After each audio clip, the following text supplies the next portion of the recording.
Hi, everyone. My name is Antonia, and like I have promised, this is Chris Barr, and we are here today to talk a little bit about his business. So, I would like to introduce him. He would like to talk about where he works and a little bit about where he's from. So, I'd like to introduce him. Chris, tell me about you. Well, thanks for having me, Sure. Antonio. It's been too long with the pandemic. I think the last time we saw each other was probably last Thanksgiving, right? Yes, we've been talking, and I have actually, you don't know this, Chris, but I have been telling people over and over that you are coming on this channel for a while. So people have been anticipating you. So, yes, yeah. Well, I'm so happy. I'm glad that we finally got around to doing this because I love watching your meditations and just the way you have a little bit of your self disclosure in it, and especially the way the emphasis on self care. That's so important. Mhm. So. Yeah, so tell me, you're from Sacramento, right? So tell us Yeah, about it. Yeah. yeah, that's so yeah, my name's as you said, Chris Barley, and my business, Your Success Counseling, is a private practice and it is located in Sacramento. I originally from the Bay Area where I actually worked in the private sector, public sector, in the community-based programs for over 20 years. So, this is a little bit of a shift moving up north, opening up an independent practice. And so far, so good. It's been a lot of learning, big learning curve, opening up my own business, but it's been fun. Hmm. And have you always worked in this particular field? I mean, with in the field of people with substance abuse and alcoholism? Has this always been your primary focus? Yes, that is my primary focus is on substance abuse and Hmm. co-occurring. So, Hmm. Hmm. Do you think that at this time of year, there's more? Is it a bigger, like a lot more people have issues at this time of year? Do you find? I absolutely think so. And the kind of the sad part is I think that actually people are less likely to seek help this time of year because Hmm. there's such a stigma of the holidays, and I think people get really depressed. I think people get um, caught up in a lot of old behaviors, and I think there's a lot of tendency to put it off till after the New Year's. Hmm. I can just because a lot of us are used to just using alcohol, drugs, numb out during Hmm. the holidays. That's what we've done for so many years that it's a hard cycle to break. Hmm. And also, I mean, I think what my thinking is that people want to like celebrate during this time, right? People, you think about that at the holidays, people are, partying,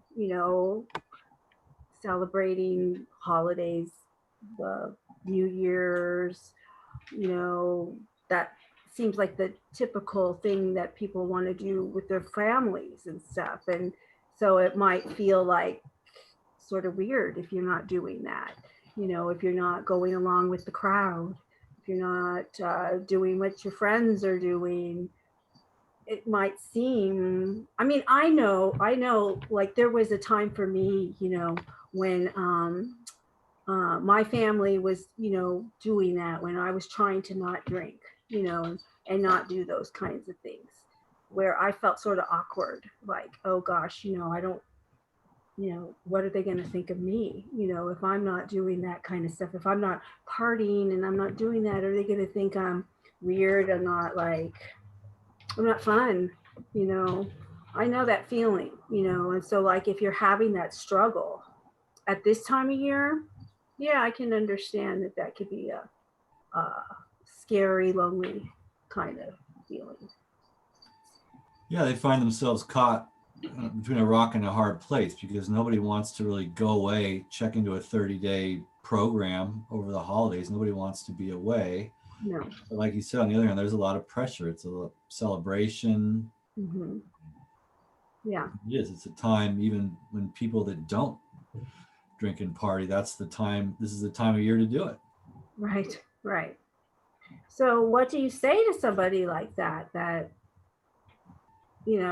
mean, is struggling? I mean, what do we say to somebody like that, is alone?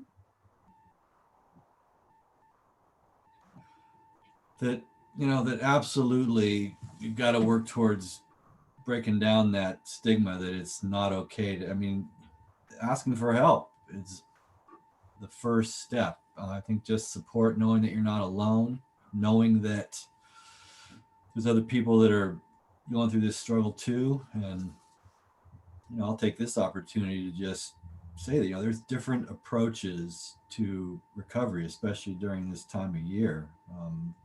Hmm. We tend to get into this black and white kind of all or nothing proposal where if I'm not drinking that I can't do it, or if I drink I got to go off the deep end. um, what my primary concern this time of year with my clients and with anybody that's struggling with this is safety. um, Hmm.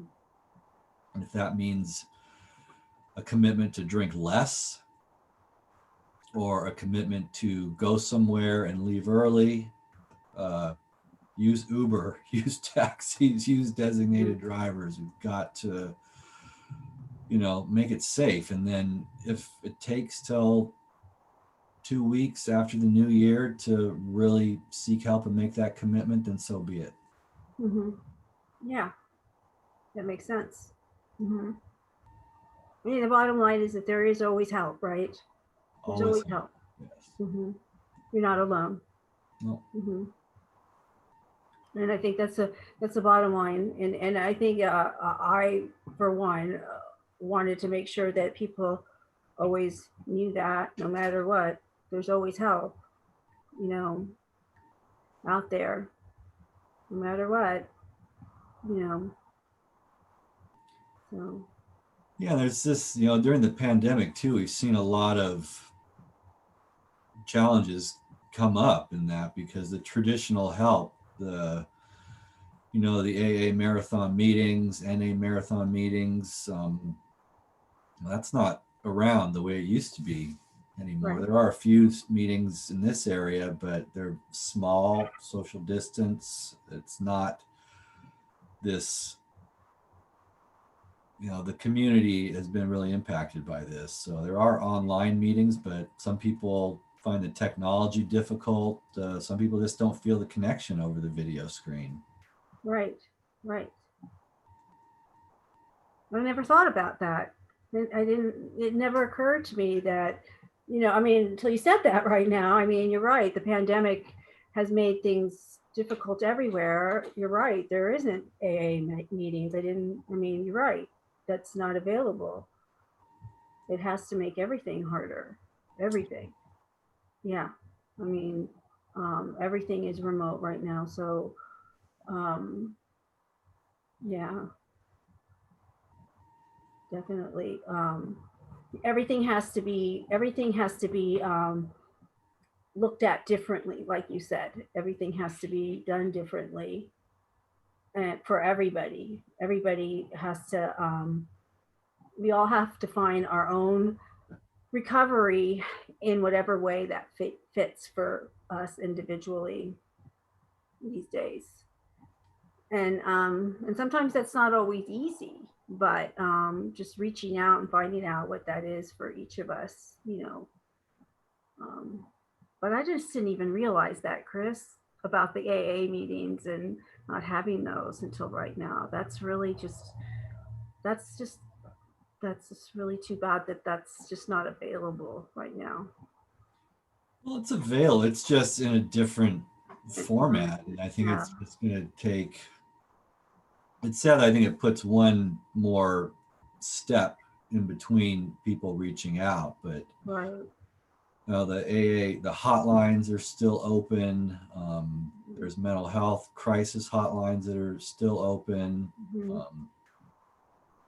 And I would encourage people to take the leap and make the video connections. A lot of times, and once again, this is something I kind of go on and on about with my clients for years, is that just the very act of picking up the phone, even if nobody answers, Mhm. you're short circuiting that urge. You're creating potentially a different outcome. Mhm. Any time that more time that we can put between the craving, the trigger, and the act of picking up the drink, the drug, the behavior, is more time than we have to stop it. Yeah, The definitely. idea that that it's not within our control, that this is something that happens without warning, that we have no control over. I think that's something that I encourage people to confront and really look at, to get back in the driver's seat, that what, let's get away from this mindset that it's hard to stay clean, Mhm. that it's difficult during the holidays, that everybody's drinking. um, we're able to really examine the evidence on that. Not everybody's drinking, Mhm. and you know anybody that's not picking up at the moment isn't doing it.